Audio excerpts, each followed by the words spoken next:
Welcome to the Money Maven Project podcast.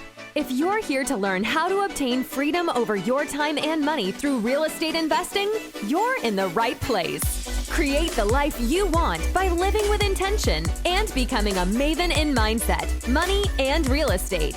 Now, here's your host, Justin Monk.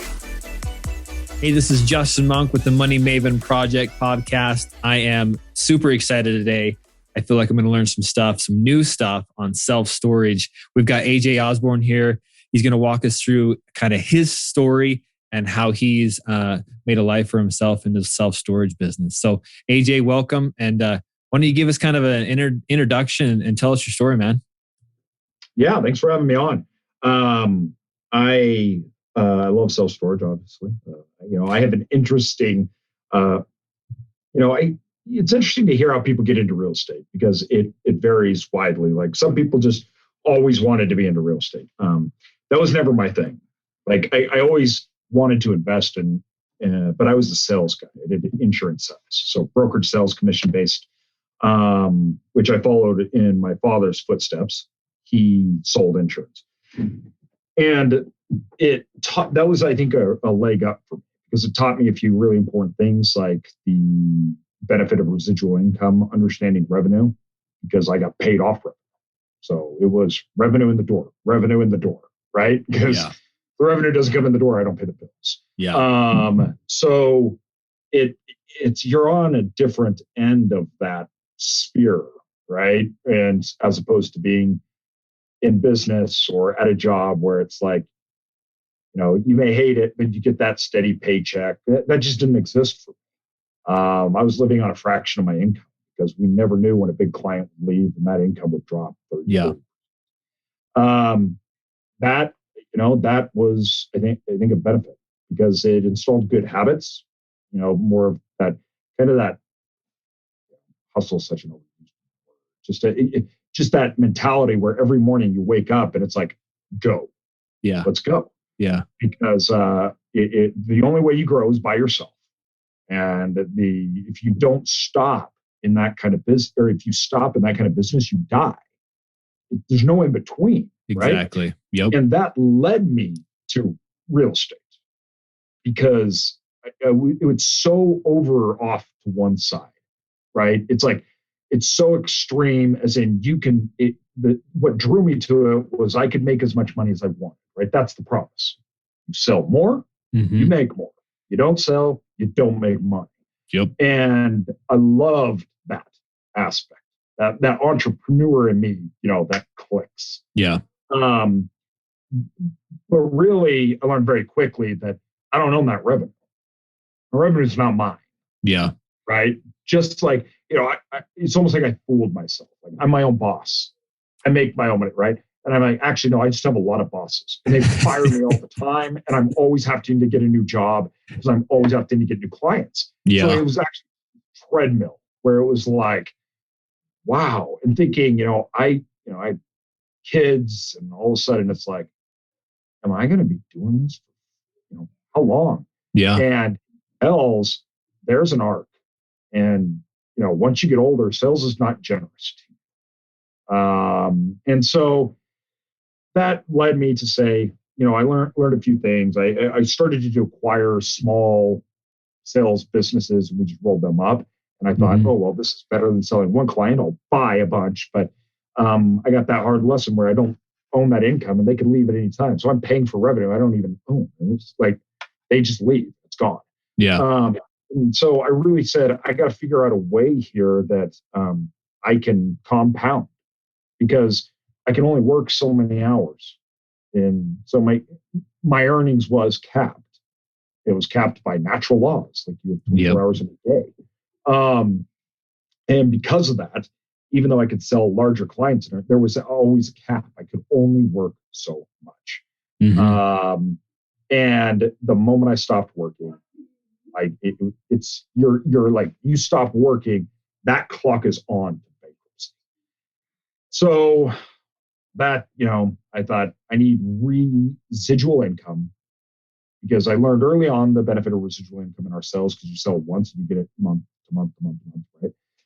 It's not a one-time sale. So I could sell something and then lay back a little on that one sell. And I needed residual income, but I needed to compound it. Like I needed to be able to grow it. And that just simply meant that I couldn't be tied to that original source of income. Because if my time was still tied to the source of income, I would never be able to truly, really grow. So locking in the revenues of today's work forever, right? That's the underlying thing that we found and we learned. And so I said, okay, well, real estate I didn't like because the returns didn't make sense to me. It was like, this is just nothing.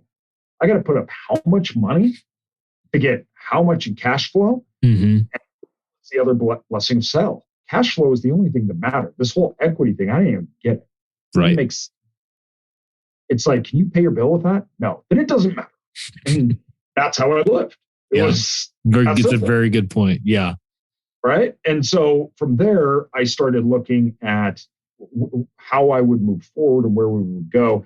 And it was very clear that in order to become rich and wealthy in real estate, you invested in multifamily. That's just what everybody did. So when I went out and I was trying to look at how I could break into the real estate world, how we could get into it, my dad found this small storage facility.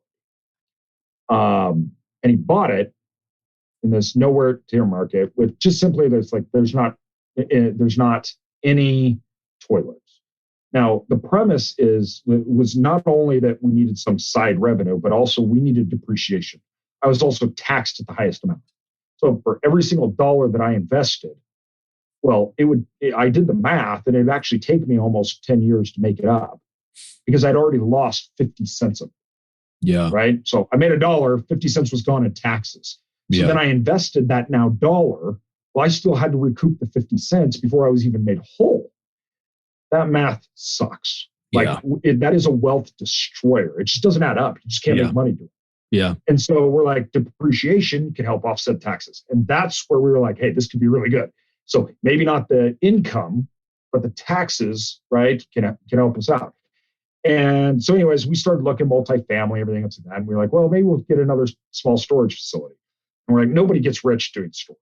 This doesn't make any sense. It's not a real asset class. This is in early 2000s. There was nobody, like banks didn't even want storage. It was, right, it was a junkyard. Yeah. I literally told somebody like, oh, so you're going from insurance to slumlord. It was step down. Step down big time. Like people look, they're like, what are you doing? I mean, and it was like, we go to buy them and they're like selling it for a 10 cap. And we're like, listen, I'll take a 12 cap. You can pay that or we'll go find something else. Yeah. Because nobody wanted it. Yeah. And so, but for us, it just met that cash flow requirement. Because once again, I didn't get the depreciation. I needed the cash flow. So we were just buying these high cap rate assets that nobody wanted. Yeah. And that turned out to be a good business model, obviously. And really, though, the reason was simple. I had a premise that storage wasn't real estate. So I had a philosophy. And the philosophy was that this is an actual business. As in, you have customers coming in every single day. Yeah. Right? You need to be marketing. You need to be changing all of these different units. You need to have revenue metrics going on. You need to upsell. You need to run this like a business, but everybody that owned it just owned it like a placeholder. You had some units in and it wasn't big. So we'd come in and we cleaned it in. We'd say, no, you have to pay your bills. We'd actually market. We'd do small stuff. And then we go and that would really increase the revenue. And we were like, wow, that worked really well. So we kept doing more and more and getting better at it. So then we had a bunch of these small ones that we had and was like, actually, this is a good gig. Yeah. Like, we can really buy these things and the levers that are at our disposal to increase that revenue, there's a lot of them and they work really, really well. So then it became identifying which ones we could buy and use those levers to increase the revenue the most. So which ones could we buy and really get that revenue popping? Once again, the whole world of cap rates, equity, that didn't even matter. Yeah. You're making $9,000 a month. If I bought it, looking at this business, going through all the stuff, I could increase that to $15,000 a month. That's what we were looking at. Yeah. We didn't plan on selling them, nothing else, so equity didn't matter. And that hyper focus on that revenue led us to just centralize our thought process around the dynamics of the business. And how do we run this business efficiently? And what are the constraints and what are the limitations of it? And how do I identify these things? And then the equity followed. And we found out very quickly that there was a cap on small facilities and really small markets, and there were some dangers. So we moved out of it, sold those, and rolled into some big ones, and did the same thing. And the results were twice as big. Wow. There's just more revenue to leverage in a small move on a big facility made a big difference. Yeah. And so then we did things like revenue management. We started looking at playing with pricing and all sorts of stuff across these units. And we just kept building from there. And I was still doing insurance. Never thought I would stop. So we're still running insurance, doing this on the side, and trying to get wealth, try to get revenue that would come in the door that wasn't based upon our time. And that just grew and grew and grew. And I say that self-storage saved my financial life. It did, because I became paralyzed. And it's funny actually, because we scaled up the business and got really good. Of course, these things always happen when you're on the top of the world. Sure. So I was feeling really good about life and everything. And it was just out of the blue. I mean, out of the blue, I went from being totally normal to my legs didn't work. And then before I knew it, I was in the hospital, and I couldn't breathe. And they spent a couple of days trying to figure out what was even going on. They didn't know. Wow. And then I stopped breathing. They hooked me up to life. They put me into a coma, hooked me up to life support. Then I came out, and when I woke up from the coma, which was a very short period of time, it was like a day, because they're like, you won't come out of it. Yeah. But you did it to put me on life support. It woke me up. And I was paralyzed from head to toe. So I lied there on life support for a couple months. And then I slowly started to gain some muscles back. I couldn't speak. Nothing. Wow. Coming in and out of me. And then I've just kind of slowly been coming back for 3.5+ years now. Wow. Yeah. So then I lost my job. I was fired in the hospital. So my boss came and fired me. They fired you? Wow. Well, I guess fired's not a right word. They technically didn't fire me. We parted ways while I was in the hospital. Did they at least give you like some flowers or something? Because like seriously, that's brutal. Which, it's like, I guess I look at it, and at the time it was logical. We didn't know when I was leaving the hospital. Yeah. So, but from their point of view, looking back on it, it was like, wow. That didn't take long. So it's, but that's the nature of the W-2. Yeah, no, it's funny because everybody always talks about like, yeah, go get a good W-2 job, sales job, like whatever, have a good, solid, what's the right word? Like safe, reliable job. And I just don't think that's even a thing. Like, no, W-2 is the scariest thing you can do. It's so funny that people, that's just the society talks differently about it, and just they've go get this corporate job and it'll be secure. It's actually less secure, I think, than self-storage or whatever, right? As far as when it comes to the cash flow, because you're not building for your future, so exactly, you don't own your revenue, right? Yeah. It comes back to myself. Once again, I was a sales guy. I didn't own the revenue. Yeah, I didn't own the revenue. I didn't own the paychecks. Yeah, I could get fired from my boss, and I could get fired from my clients. Yeah. So, and I worked every day to build equity for, them. Yeah. You're not working to build your own equity. So when I got out of the hospital, my self-storages were actually making more money. Wow. We've done rent raises while I was going through rehab and everything else like that, right? There's more equity in them. And so I came back and I was like, all right, I'm just going to focus on that. Started a couple companies out of a wheelchair and just kept going.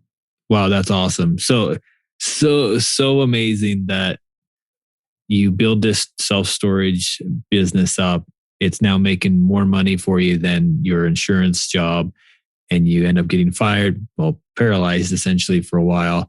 you end up getting fired, but you have this safety net of the cash flow, quote unquote, passive income from these self-storage units, which I think is so amazing. So talk to us more about, like, if somebody's just hearing for the first time that self-storage is even a thing, right? Maybe they've been focused on how do I get into wholesaling or flipping or like whatever. And they're like, oh, hey, self-storage. Yeah, let's learn about that. Like, what would you teach? Give me like a scenario of how you buy, what the numbers may look like, kind of, are you buying distressed properties just like anybody else in the real, in like the single family and stuff?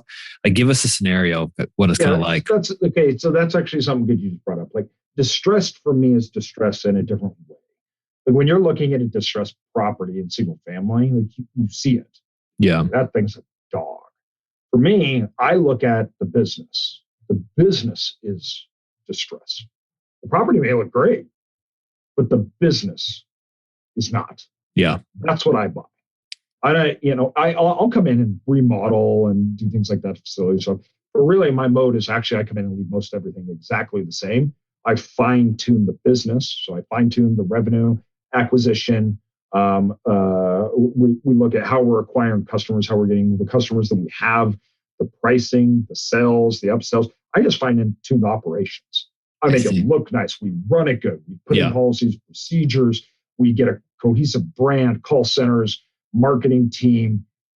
We just change the operations. So most of the facilities that I bought, they weren't dogs at all. I've never really done anything to them at all. They were just ran poorly. That's it. And so we just focused on operations. Yeah. I mean, we were buying facilities and the only marketing that they did was they used the yellow pages. That was it. Wow. So, yeah. So you're picking up these properties and there's not you pick up like, I made an offer on 28 units, studio units, right? But I knew I had like $5,000 a unit of rehab to do or more. And you're picking up these self-storage and you're like, hey, let's cut the lawn and maybe pull some weeds and then let's focus on the business and how it can be more efficient, right? Yeah, we do rate management. So if I got a facility that we just purchased and the facility cost me $6 million, it was 105, about 100,000 square feet. And at that facility, it was ran what is called mom and pop, which just means they just kind of do what they want when the leases were, kind of around. So we purchased it and we identified that it was an acquisition through a few means. It's the operations, its pricing in the marketplace, where it lined up to its competitors, in a underserved market. I mean, there was high demand in that market. Mm-hmm. So that means if there's high demand, then we can come in and improve those operations. We buy them. We immediately, almost always have to fire the managers because the operations are being poor because the people running it. Yeah. There's been a couple that we've kept and trained, and they did really, really well. But for the most part, we're starting from scratch. We immediately changed the logo of the webpage. We immediately start looking at all the delinquencies, all the people that are not coming, and we clean that all up. So we clean up all the delinquencies. And then we start cleaning up the inefficiencies in rating systems. So, like, some people will be 95% occupied, but economically they're 80% occupied, less, because of who's not paying and how low they're paying, right? Mm-hmm. So you have units that they're giving away for free, all that kind of stuff. So you come clean all of that up immediately. And then we start trying to get market rates up. So then we're in that. And remember, self-storage is month to month. Yeah. And I can kick people out for any reason. So we're immediately saying, here's your new bill, you pay or leave. And then we're trying to find the better tenants to bring in at a higher rate that'll stay longer. We implement things like insurance, mandatory that they have to pay, which we get 80% of that premium for, like locks, boxes, things like that, right? So the ideal for us is the property that's just sitting there not doing it. Yeah. Right. And the great thing about self-storage, it's important to understand here where self-storage came from. Self-storage was essentially a land hole. It's the newest real estate asset class out there, right? So self-storage, nobody was really into self-storage before 2008 for a couple of reasons. The first reason was the management side. People were like, we don't understand this. We don't it's almost like you're a hotel, but you're not. Yeah. Like you're a hotel in a junkyard. Yeah. So they're like, we don't, instead of nightly rates, you have monthly rates. And so they're like, we don't get this, right? And I think people made it seem a lot more complicated than it is. But then two, also Wall Street didn't really have good models to run risk on because the models hadn't never gone through a real big crash or debt cycle. That didn't exist because the asset class was so new. So they didn't really know how it would perform. After 2008, two things happened. You got third-party managers. So third-party management companies started spreading up everywhere. So you could hire somebody else to run it. And then institutional money could actually develop models and stress test those models against different circumstances. Yeah. Lowered the risk. So that basically created interest into coming to self-storage. But what that means is until literally the last 15 years, there was very few institutional players. When we got in, over 90% of self-storage operators were mom and pops. These were single owned. It was like, you know what I mean? Now it's like 74% are mom and pops. But that right there was one of the major enticing things for us to get into, because if I go into apartments or something like that, another commercial asset, that's inverse, right? Like the vast majority, 80% are institutional players. They're institutionally owned. That means to me, who am I fighting with and who am I buying? And if I got to go buy an apartment complex from this huge fund that knows what they're doing, why do I think that I can do that? It's not that I can't, but I don't know. Like, but when I go find this old facility that this guy's sitting at, and he's like, "What do you do?" I open up the door. If somebody wants a door, they come in and rent it. I'm like, I could probably do a little bit of this, right? Like it was like, and two, then there was lots of those. There was lots of them to buy. So I'm not going to be competing over the same product, right? And fighting with people that are better than me, and that incurs risk. So I just had a longer runway and more acquisition potential. So that's kind of the background. It's a fragmented industry that is going through a consolidation phase right now. I like to tell people, I think we have about a 20-year run, 15, 20 years, right? And then self-storage will look like every other real estate asset class. Completely consolidated. The other asset class that is very similar as far as how institutions and things are playing in it is mobile home parks. Yeah. They're very different assets. They're not really anything similar on that case, but like how they're bought and who owns them. They're very similar to that. But there's just tons of storage facilities. Yeah. Storage facilities are everywhere. So, what are some of the you mentioned levers earlier? What are some of the levers? And maybe you kind of mentioned some of them, right? Just basically the efficiencies of the business, cleaning it out, increasing the rents, and training personnel, sales processes. We put in call centers for after hours, things like that, so we don't miss customers. We work a lot with getting the right customers in, marketing, and bringing those people in. So marketing's a big thing that we do. There's other things like the sales. So I'm looking at really what I'm trying to do here is I'm trying to get you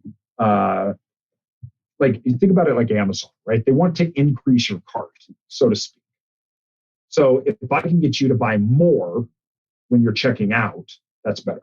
So we looked at how do we increase what I call the lifetime value, right? So what's the lifetime value of that customer? Well, there's two ways that I can increase. I can increase the cart, or I can increase the length of stay because we get residual. So when we looked at it, we said, all right, how do I increase the cart by payments, products, insurance, right? I want to get the highest paying tenant. But then two, it's only beneficial if that tenant stays for a really long time.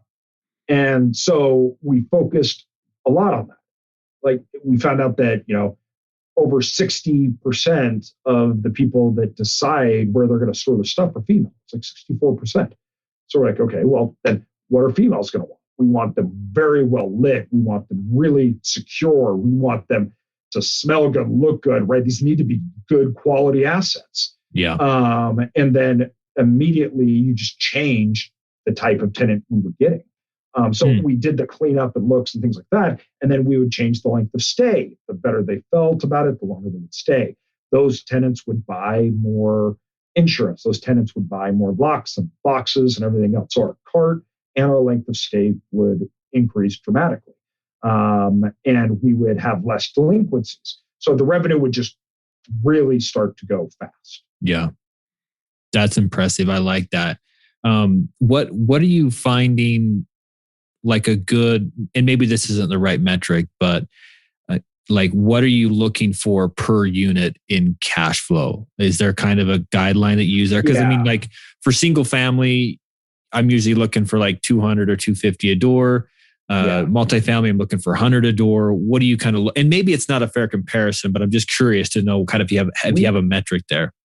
Yeah, so we view it on a per square foot basis. So everything in storage per square foot. How many square feet do you have? Yeah. Right. So we target large facilities now.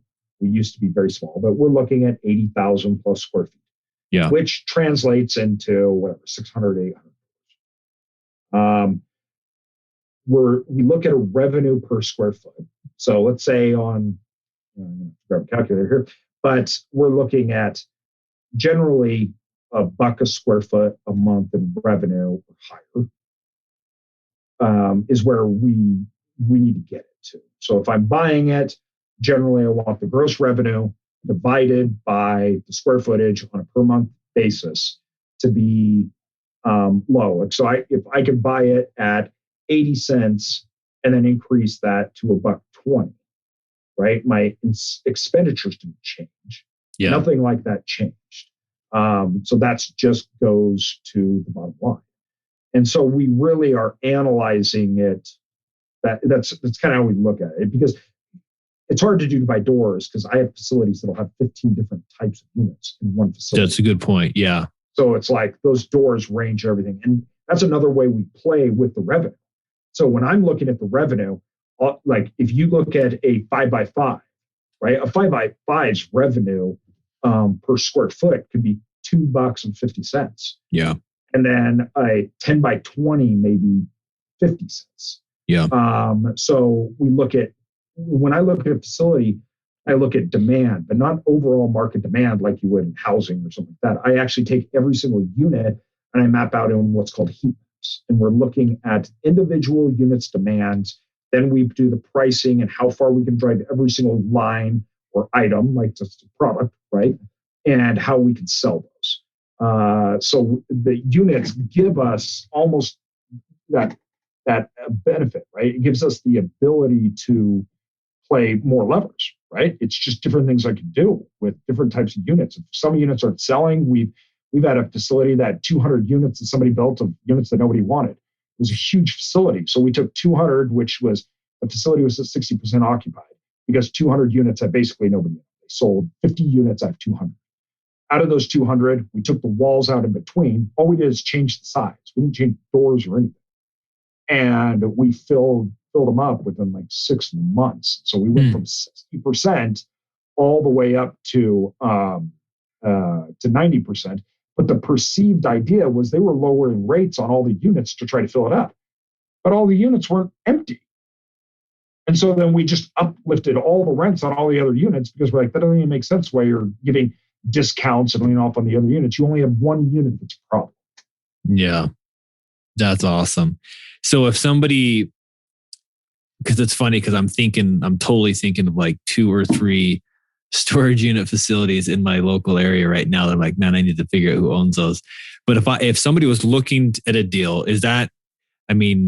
say they approach a seller, how would we even start that conversation? Obviously we need to find out if they're open to it. If they're open to it, what are we looking for? We're looking for their normal, like you said, gross revenue. We figure out the square footage and we see, hey, if it's in that 50 or 60 cents a square foot, we might have a deal. Is that kind of a good rule of thumb? So it's judged like commercial real estate on a cap rate. Mm-hmm. So you take whatever the purchase price would be, and you take whatever it's going to make, right? And it'll be a cap rate, 6, 7, whatever that may be. Now, the great thing about that is not all people see cap rates the same. Right? To be totally honest, cap rates are kind of a crapshoot. Because it's just like you talk to one owner. We had a call with an owner where they're like, okay, I'll sell it at they're selling this at a 5 cap. I'm like, okay, well, I'll buy it at a 5 cap, but you have to use real numbers. And we're talking to the broker. I'm like, they didn't include in the number, they didn't even include their labor.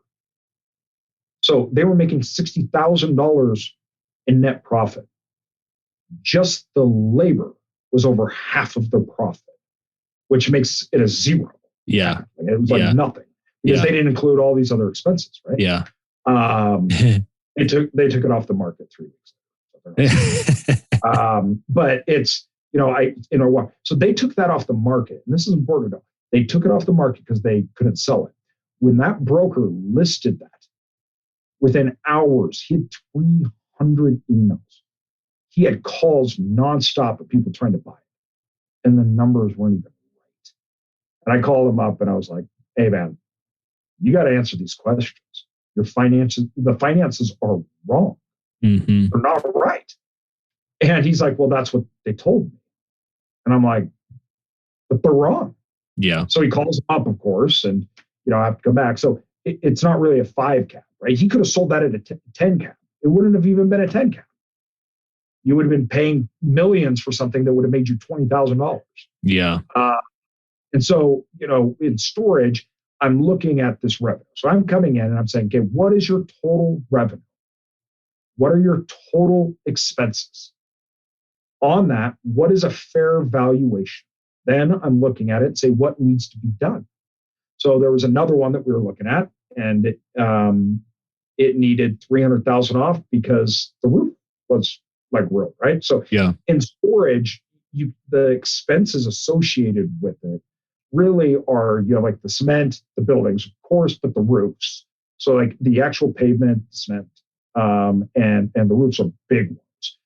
They don't do revenue like apartment buildings do. So it's not like, oh, we have tons of revenue here to play with, right? If you buy a storage facility that is 30,000 square feet and you pay $1 million for it, you have to redo the roofs, you're never making money. So I immediately then look at the capital expenditures. Mm-hmm. What do I got to do to this thing? And then if there's capital expenditures are fine, then I'm just simply looking at the revenue. I turn to the revenue. I analyze the expenses, make sure all expenses are clear and everything's okay.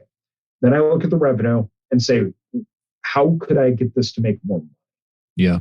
So you really need immediately a P&L. You need a list of all the units. You need a list of their total expenditures, right? And their revenue, and then associate that with the units, how much they're charging for units. They can print off their software system. They can actually just go into their property management system and print off a report that shows the revenue per unit. So then I'm looking at what is their street rate versus their actual charge rate, which is almost never the same. So it's $100 to come rent the unit, and they're charging something $40. That's great, because then I can immediately up that. Yeah. And then I'm looking for units that are offline because they're company units, giveaways, all that. So I'm trying to find in that revenue is $30,000 a month. Okay. But if this facility was simply just rented all out at what it should be, mm-hmm. what would that be? Not doing anything to it. Just getting whatever the guy's asking for his units, right? That's usually higher. Yeah. Right there.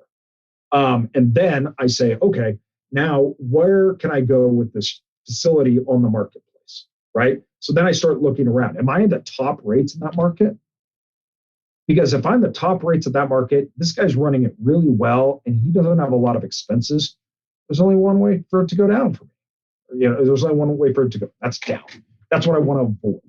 But if I can find a facility that is lagging in the markets, bad operations, and the marketplace is getting good risk and the super high demand, then I can look at that revenue and say, okay, well, there's a lot we can do here. There's a lot we can run it with.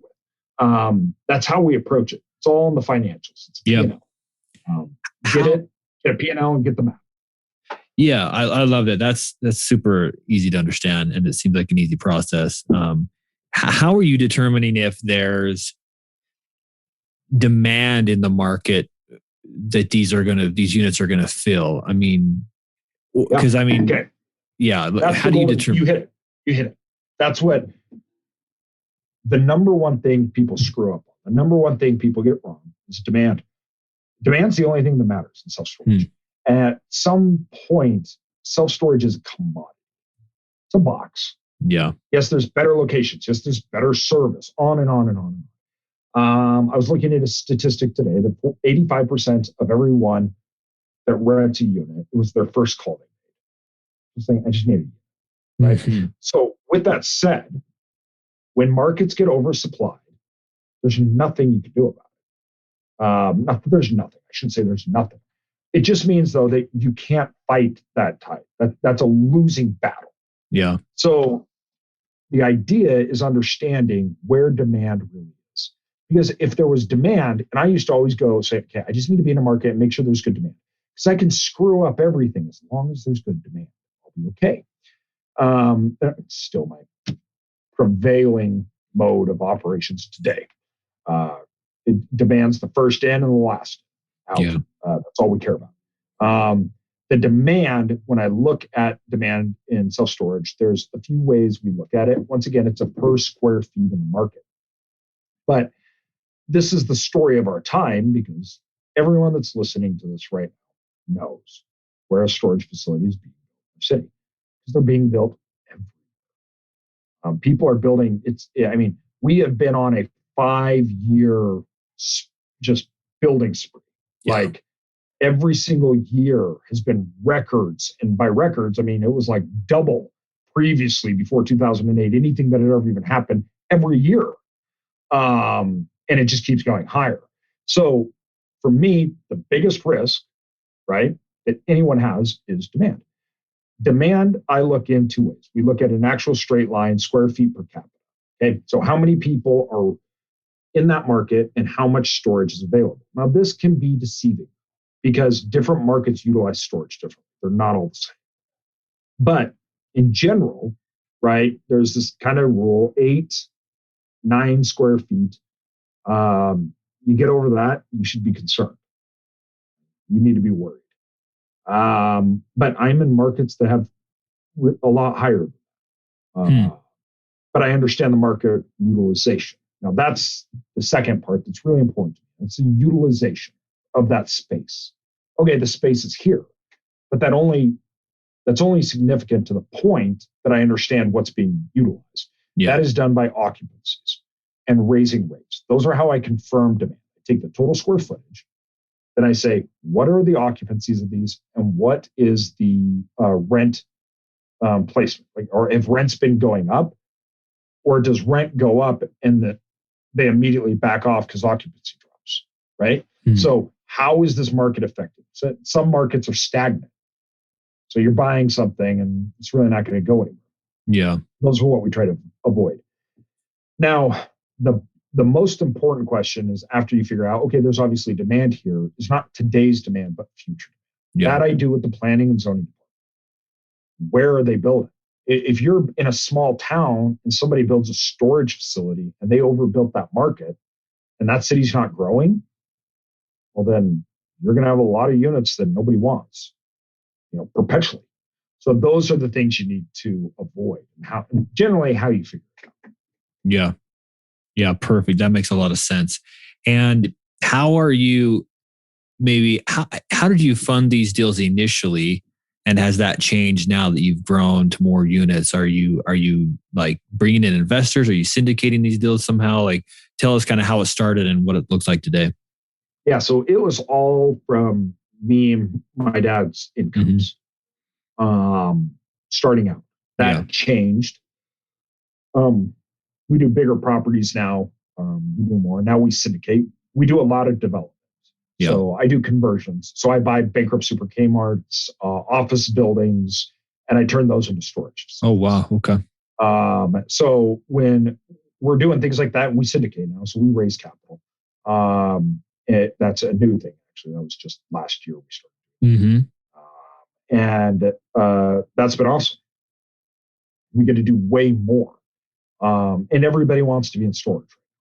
So it's an easy thing. It's, you look at what happened during COVID. We live in a time where in the last 15 years, all the golden gooses of real estate are now in question, right? I mean, when I got started in self-storage, there were just a few things that everybody knew. Multifamilies for the big boys, retail never goes bankrupt, and housing prices never go down. Those three things were just universal gospel truths, right? Yeah. Like if you had a Kmart, that was like having a government-backed bond. It was never failing. You could leverage that thing to the hilt because there was no way they weren't paying. If you had a house, you could leverage it to the hilt because it's never going to go down in value. And all of that has just been tossed out. Yeah. And the last 15 years, everybody's completely redefining risk in real estate, what it looks like, how to measure it, repurposing it, revitalizing. And, those kind of assets, we've been buying, turning them into something else. So it's an interesting environment that we're in, and self-storage has really come out super strong. Now, that's not good from a buying standpoint, right? Yeah. I mean, excuse me. Right now, you're looking at self-storage facilities that are selling at basically the same as like 5 caps. That's ludicrous. That doesn't make any sense. Self-storage is not a safer investment vehicle than apartments. And I'm the self-storage guy. I literally wrote the best-selling book on self-storage. Yeah. And I'm telling you, that makes no sense. Financially, one has a contract that guarantees payment for a year. The other one is month to month. If you have a storage facility and somebody moved next to you and put 200,000 square feet in, your revenue is going to be hit the day they open. That doesn't exist in apartments, right? Yeah. You have time to figure it out or whatever it may be. But that's the perceived market. Right? The perceived market is, geez, this asset class has killed it through both recessions. I mean, its performance in the REIT level is 19% annualized return. Wow. That's crazy. That blows away anything. Then the next highest, I can't even remember which asset it was. It was 14%. That was number 2 on the list.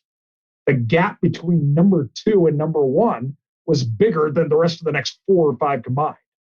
So it just set so far apart on total returns that we've seen a massive surge in interest and cap rate compression in the industry. But I get it. The story's not over. Self-storage isn't going away. It's not going anywhere. And I believe that as of right now, out of commercial assets, self-storage offers the best opportunity for an individual to get into commercial real estate, scale, and make it big. Simply from the number. There's more for you to buy.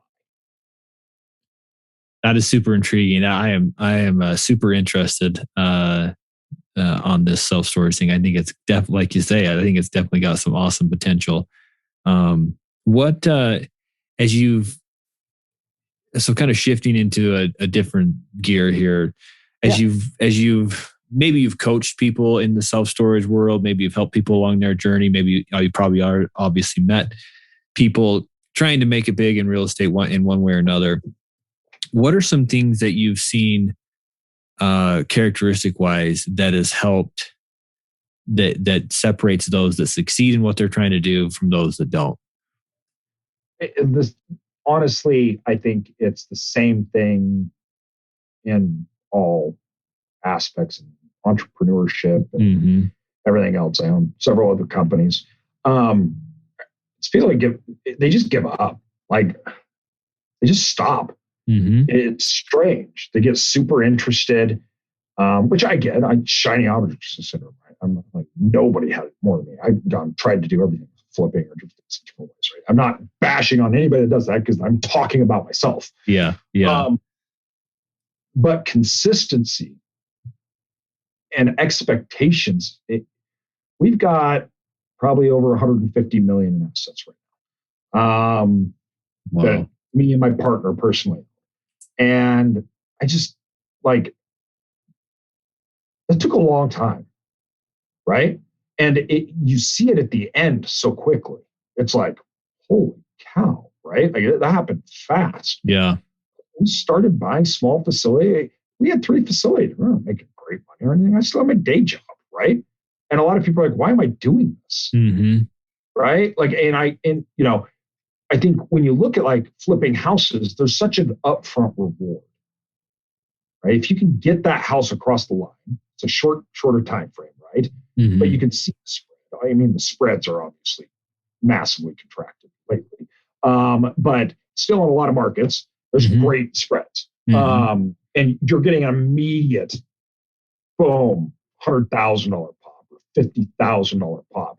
Somebody looks at that and says, "That's my income." Right?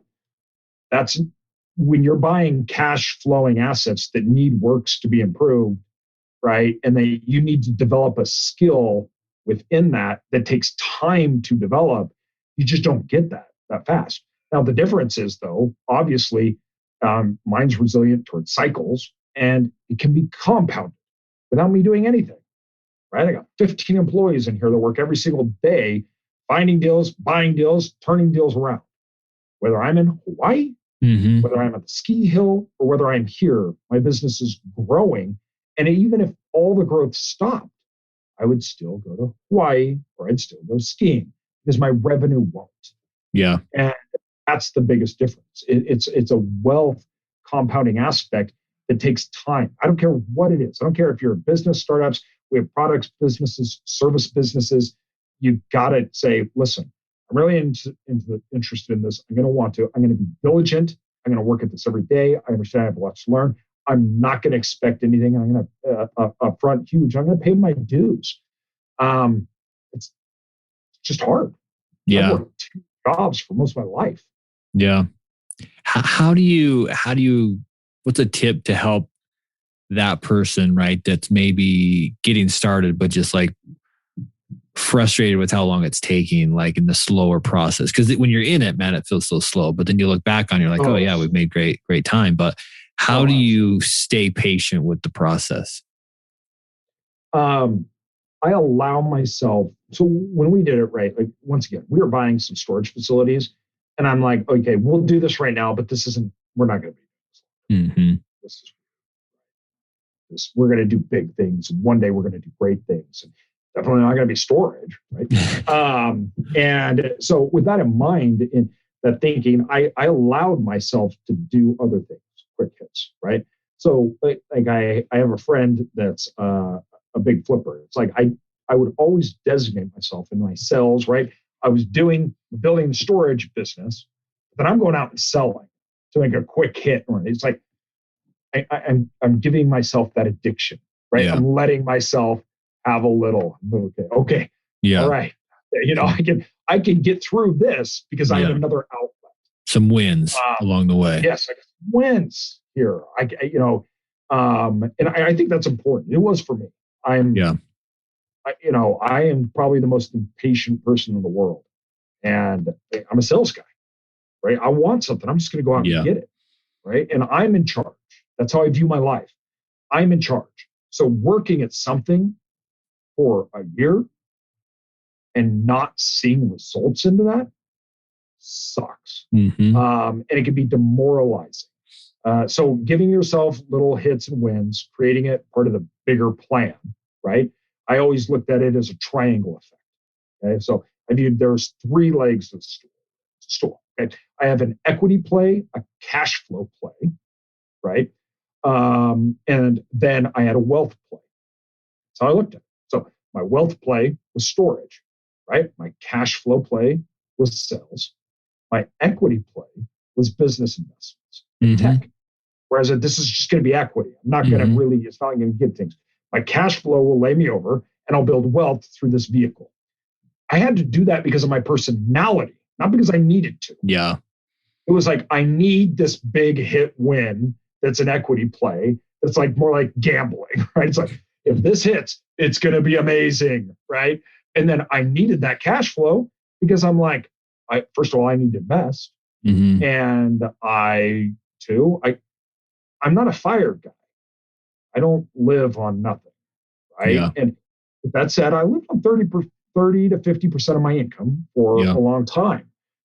But I wasn't poor when I say that. I was in sales. I was making a good income. And I would travel, right? I would go do things. I wanted to do those things. Some people are like, you have to sacrifice everything and do that. No, I sacrificed time in order to get it. I worked hours that most people wouldn't work to do it, right? I didn't need to.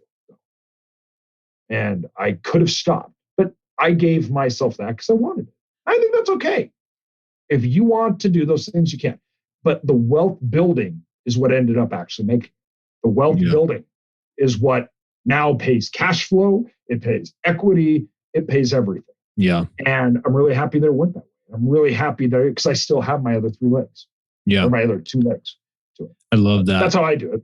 Yeah. Yeah. I love that. How have you see 150 million that you own, you control, and the business there. What rules have you set as you've built this business so that it doesn't consume you, doesn't just gobble up your life? Because you know, like you said, going on trips, that's obviously important to you, family, things like that. I've seen a lot of times where people will get into real estate in one way or another, and they get to leave their 9 to 5, and then they just end up with another job managing a different business. Or buying a job. Exactly. Buying a job. Yeah. So what rules have you set, or what guidelines do you kind of follow to make sure that it doesn't consume your life? So my view is, my position is to work on the business, not in.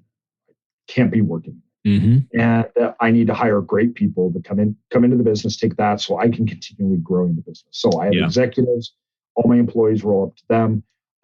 For me, it wasn't so much a not to work, but is to scale. And so I knew in order to grow, I would have to get there. And that just came down to simple time separation from income.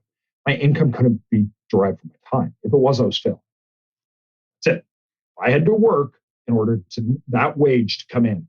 And anyway, some people are like, oh, I don't, you have a franchise. I'm like, if you went away for 2 years or 2 months, would that franchise still be working? Well, no, I have to go in there and make some things, and I got to work that till, and I got to get the money. I'm like, okay, then you don't have time separation for money. Yeah. You own it, but it also owns you. Exactly. And that can't happen. And if that does happen, it defies my goals that I'm trying to get anyways. Yeah. Where I want the freedom to do what I want to do. I just have to work. So I keep that into check, right? I do mandatory. Hawaii, headed next week to Florida. I make sure I get out and ski, and then I allow myself when I come home. I think as most people listening probably, hey, you're kind of a workaholic, because I am. It's like we're all sitting around playing the greatest game on earth. Oh, right? It's so fun. Yeah. It's like, I go on vacation, and for me, I'm like moping around, like, you guys took me away from my game, right? Of course, I don't mope around my kids. We have lots of fun.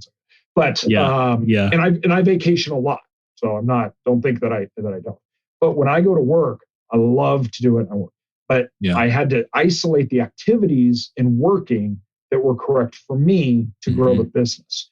Those activities allow me to step away whenever I want, right? So it was literally, what is today, Monday or Tuesday? Friday, I just called up my team. I'm like, hey, not this week, but next week, I'm just going to be gone for a whole week, right? And I can do that anytime. Yeah. Nothing stops. And that's how I look at my activities. My activities, I need to be able to just walk away from at any time, and it will not impede the business in any way, shape, or form. But those are leverage activities. So my activities are the most important in the business because those activities drive the largest results. Yeah. Right. They are not. They are not simple reactionary, or they are not process oriented. Yeah. Right. So the business has processes and systems, and there needs to be people working on the processes and systems to make sure that machine runs. Right. I need to be figuring out how. So when I'm coming on, right, I'm putting an accelerator. I'm getting a new type of fuel. I'm doing other things. So when that hits, it's like we're doing 200,000 square foot development, right? It's big. And then I tell the people that are doing all the process systems, let's make this work and let's sit down. So the activities that are more impactful to the business, which I feel good about, right? But they're no longer tied to it in a way that would stop it from operating. That's perfect. That's great advice. And I think it's all about the systems and the people that you've got in place and making sure that you're putting your time into the most leverageable actions, I guess, like you said, and the biggest moves. Time. Mm-hmm. Like somebody is like, oh, I'm going to do that. You're not going to do that until you know what the processes are. True. Mm-hmm. You know what you need to do. You know how you do it, right? So the goal is to get yourself out of it as quick as possible. It's to learn it. And then I have 3 rules, right? I hire, I automate, or I get rid of. So every time we figured out something and everything that I was doing, I was like, how do I hire, automate, or get rid of this? Every time. And I needed to solve that problem because that took me out of the equation. That's perfect. And it's, that's how you scale. That's how you build the system. Yeah. But I have to do it in order to hire, automate, or get rid of. So, so it's a chicken and egg thing, right? For most people, they're like, yeah, I want that. Like, okay, well then buckle up and get down and learn it because you got to teach it to somebody. You got to figure out what software you need. You got to figure out something to do there to get it done. Yeah, exactly. I love that.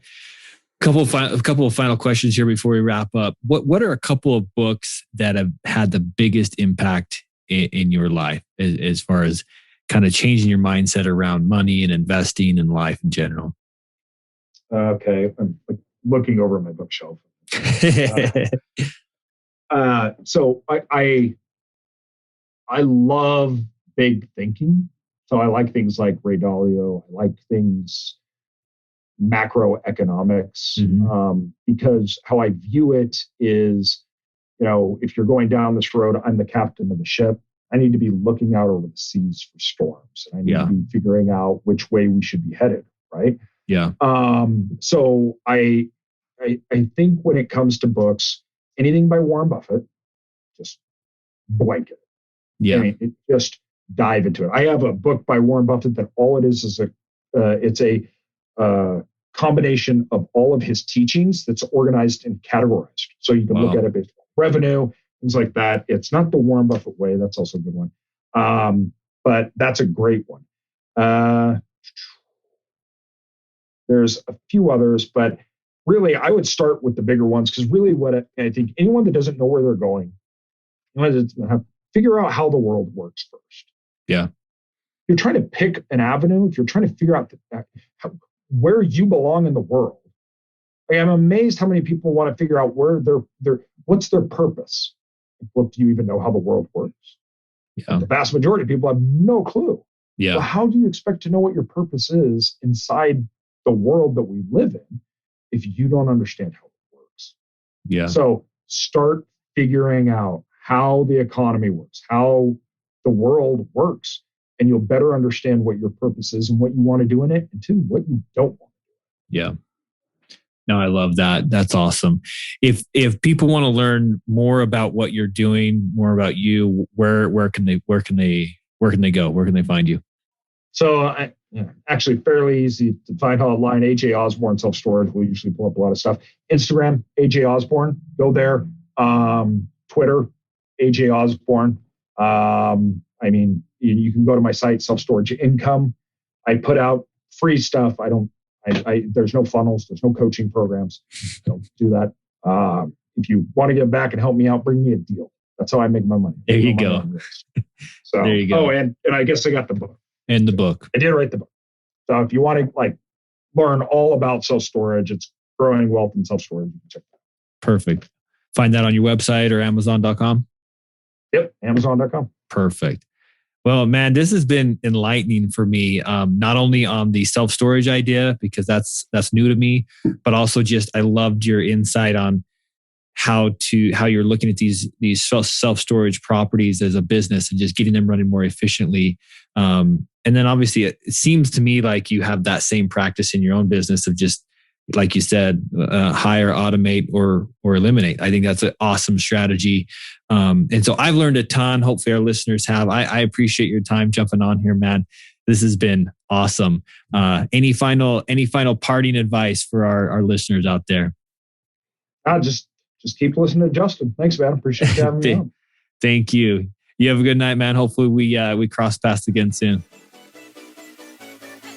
Thanks for listening to the Money Maven Project podcast. A true Maven shares knowledge with others, so be sure to share this podcast and leave a review. Thanks so much, and until next time, live life with intention.